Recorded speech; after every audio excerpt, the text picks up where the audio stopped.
Olá, tudo bem? Espero que sim.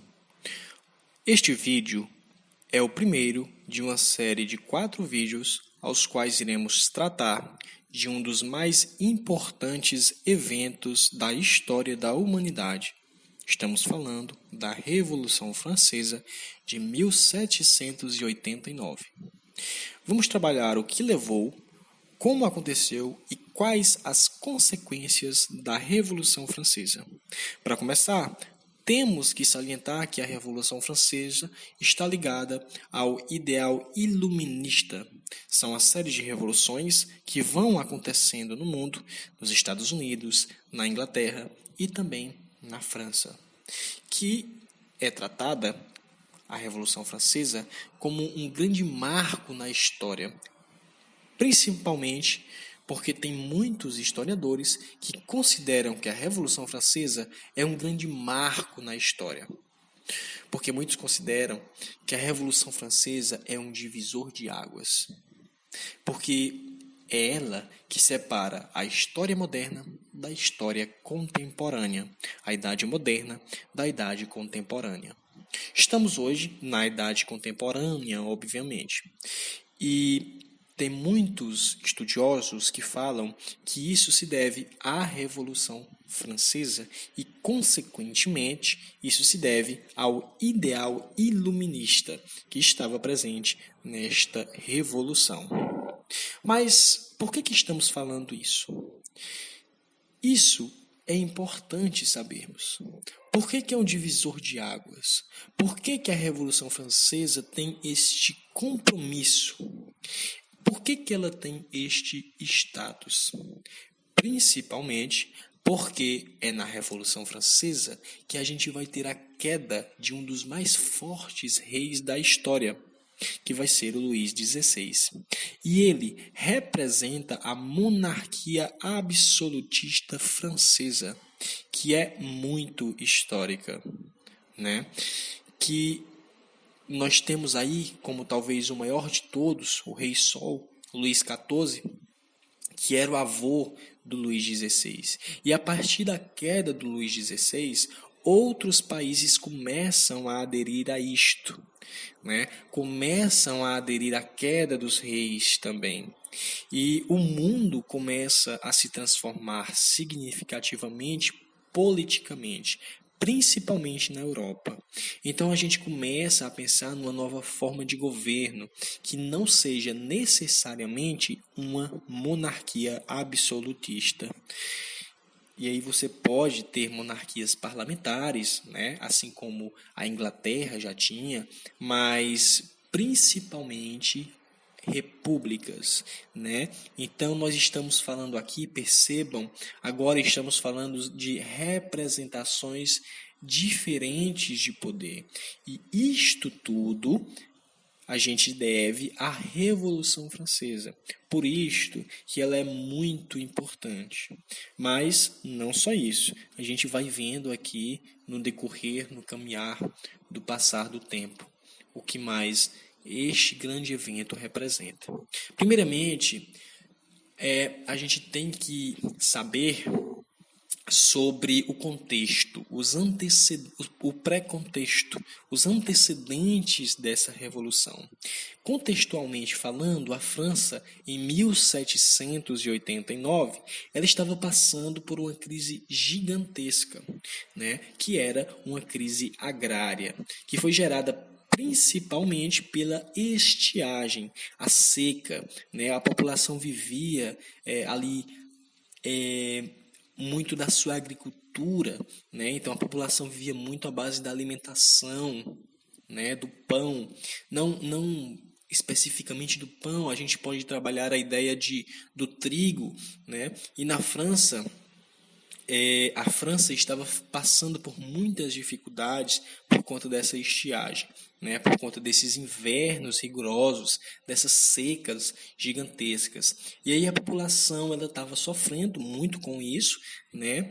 E a França, um detalhe importante, ela não tinha tanto poder nas colônias como outros países tinham, ou como em outros tempos a própria França já teve. né? E aí outro aspecto importante que está intrínseco nessa crise, né, é que a França ela já tinha passado por várias guerras, né? Ela contribuiu com a independência dos Estados Unidos, né? Ela tinha passado por uma guerra, ela tinha perdido, na verdade, né, a Guerra dos 7 Anos para a Inglaterra, né? Tempos antes disso, né? Na verdade, bons tempos antes disso tudo, mas ela estava passando, além dessa crise agrária, por uma crise financeira muito profunda, muito forte, né? Mas esta crise financeira, ela se refletia muito mais no povo do que nos governantes, porque dois grupos ali na França, né, que seria o clero e a nobreza, eles basicamente estavam isentos de impostos, né? E eles viviam no maior luxo na França. E a população estava sofrendo, né? E aí vocês querem ver um conceito interessante que eu gosto muito de trabalhar na Revolução Francesa, que é um conceito de Maquiavel, né, na obra O Príncipe, que trata também sobre o absolutismo. O Maquiavel ele costuma ter essa ideia, né?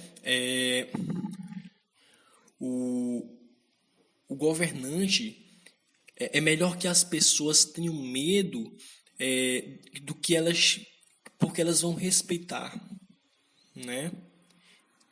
Certo? O Maquiavel ele costuma ter essa ideia e, se eu não me engano, está no capítulo 18, né? E ele fala que é melhor ser temido do que amado, né? O príncipe, o governante, né? É melhor ele ser temido do que é melhor que as pessoas tenham medo, porque elas vão respeitar, não por amor, né? Mas por pressão, né? Por medo. Mas o Maquiavel ele deixa ele ao dar alguns indícios, dar é, algumas dicas de como se governar, muitas vezes de forma maquiavélica, ele fala o seguinte: mas não é interessante que se deixe o povo odiar, porque o ódio causa a raiva, né? E é justamente esse exemplo que eu costumo dizer que aconteceu na Revolução Francesa. O povo ficou com raiva, né, daqueles que estavam em cima na nobreza, porque a nobreza ela tinha tudo, né? O Luís XVI, o rei, o avô, o avô do Luís XVI, né, o Luís IV, ele construiu um palácio, né, que é o Palácio de Versalhes, e eles viviam no maior luxo possível dentro desse palácio, né, a nobreza toda. Mas o povo estava passando fome, né, a situação na França era tão precária que as pessoas elas andavam na rua procurando comida, né, quase como se fosse um apocalipse, né, zumbi ali em 1789, né, as pessoas todas na rua, né, se uma pessoa fosse pega comendo uma coisa e que não era compartilhada, às vezes era lixada pelas outras pessoas, né, se uma pessoa soubesse que outra tinha uma dispensa de comida em casa, ela possivelmente era linchada também, né, era morta, seus bens eram divididos ali, né? Então era uma situação muito precária. E é isso que vocês devem saber, né? Só para ilustrar um pouquinho esse momento, a rainha da França, né, a esposa do rei, a Maria Antonieta, que era de origem austríaca, né? Na verdade, Áustria e França, né, esse casamento aí que representava uma aliança entre esses dois países, né, que já foram no passado rivais, e a rainha, né, a Maria Antonieta, se atribui a ela uma frase que é a seguinte, né, quando a perguntam, mas rainha, o povo não tem pão, o povo não tem o que comer, né? E aí ela vai responder: se não tem pão, que comam brioches, né? Essa frase ela serve para ilustrar para a gente o quanto que a monarquia não se preocupava com o povo, né? Ah, se não tem pão, fala para comer brioche. Brioche, que é um bolinho, né, um pouco mais sofisticado, né, muito mais caro que um pão, né? Ora, se você não tem condições de comprar um pão, você vai ter condições de comprar um brioche? Obviamente não, né? Estávamos ali na França com inflação alta, né? Quanto mais raro o produto, mais caro ele era, né? E esse é o contexto ali da França, né? A população vai ficar com esse sentimento de raiva, de ódio, né? Querer destruir essa monarquia de alguma forma, né? Então este é o contexto, certo? Nos próximos vídeos discutiremos aí um pouco sobre a divisão da sociedade francesa, certo? E um pouquinho aí já sobre a revolução em si, como ela se dá, ok?